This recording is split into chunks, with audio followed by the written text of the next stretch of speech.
are very vague, powered by Sensodyne and Vimo. Grow ZMKC. Associate sponsor Ultratech Cement. 2014 ત્યારબાદ 2019 અને હવે 2024નો આ મહાસંગ્રામ. મોદી અગાઉ 2 વખત વારાણસીથી ઉમેદવારી નોંધાવી ચૂક્યા છે. એટલે કે વડાપ્રધાન મોદી જીતનો વિશ્વાસ વિજયની હેટ્રિક મારવા માટે તૈયાર છે. 2014માં પ્રથમવાર મોદીએ વડાપ્રધાન અને વારાણસી એમ 2 જગ્યાએથી નોંધાવી હતી ઉમેદવારી અને બંને બેઠકો પરથી તેઓ રેકોર્ડ બ્રેક સરસાઈ સાથે જીત્યા હતા અને વડાપ્રધાન બન્યા હતા. અને ત્યારબાદ બીજી વખત 2019માં પણ મોદીએ વારાણસી પર પસંદગી ઉતારી હતી અને જંગી બહુમતી સાથે તેઓ જીત્યા હતા. ત્યારે હવે 2024ના સંગ્રામમાં મોદી ઉમેદવારીની હેટ્રિક સાથે જીતની પણ હેટ્રિક મારવાના નિર્ધાર સાથે પોતાનું આજે ફોર્મ ભરવાના છે.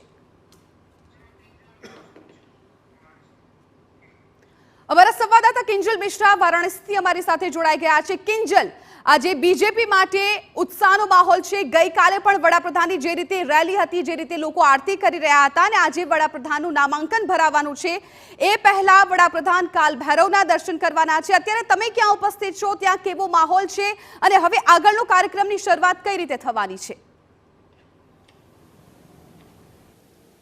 બિલકુલ, હું વારાણસીમાં જ ઉપસ્થિત છું થોડી વારની અંદર. એટલે કે 11:40 સામાન્ય રીતે જે મુહૂર્ત હોય છે ભાજપ માટેનો વિજય મુહૂર્ત હોય છે તે 12:39 કહેવામાં આવતું હોય છે કે 12:39 એ ભાજપ માટે નક્કી કરેલું વિજય મુહૂર્ત છે.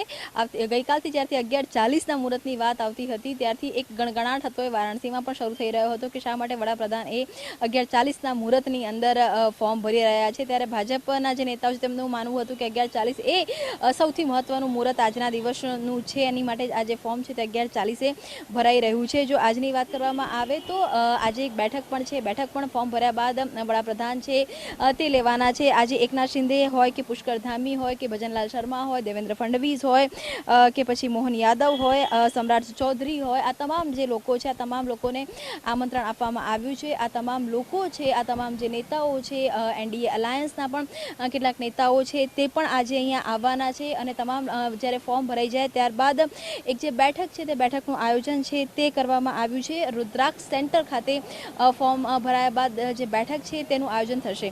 ગઈકાલની જે રેલી હતી તેને વડાપ્રધાન દ્વારા કહેવામાં આવી રહ્યું છે કે આ રેલી નથી પરંતુ જે જનતાનો પ્રેમ હતો તે હતો. અને જે 400+ દાવા ઉપર હંમેશા વિપક્ષે સવાલ ઊભા કર્યા હતા કે 400+ નહીં થાય, ત્યારે ફરી એકવાર વડાપ્રધાને કાશીથી જ એક હુંકાર કર્યો છે કે આ વખતે 400 પાર કરી શકાશે. જે પ્રકારની કામગીરી કરવામાં આવી છે અને જો કાશીની વાત કરવામાં આવે તો સ્વાભાવિક રીતે કાશીની કાયા પલટ થઈ છે. 10 વર્ષની અંદર આપ રોડ રસ્તાની વાત કરી લો કે પછી આપ કહી શકાય કે બ્રિજની વાત કરી લો કે પછી ગંગા સ્વચ્છતાની વાત કરી લો કે પછી કહી શકાય કે જે સામાન્ય માણસને રોજગારીની વાત કરવામાં આવે કે સૌથી મહત્વનું જે કોરિડોર છે કાશી કોરિડોર, આ તમામ જે મુદ્દાઓ છે આજે પૂર્વાંચલ જો કાશીની વાત કરવામાં આવે તો ઉત્તર પ્રદેશનું ગેટવે માનવામાં આવતું હોય છે અને કાશીથી અયોધ્યા સુધી અને અનેક પ્રયાગરાજ પણ તેની અંદર આવી જાય છે. તો અનેક આખો એવો બેલ્ટ છે કે જે ધાર્મિક અને આસ્થાની રીતે જોડાયેલો છે.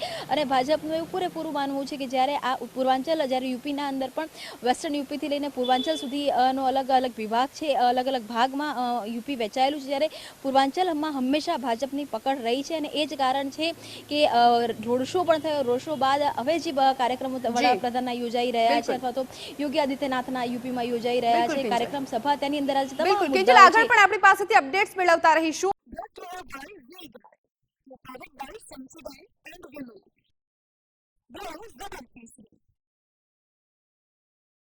Associate sponsor Ultratech Cement.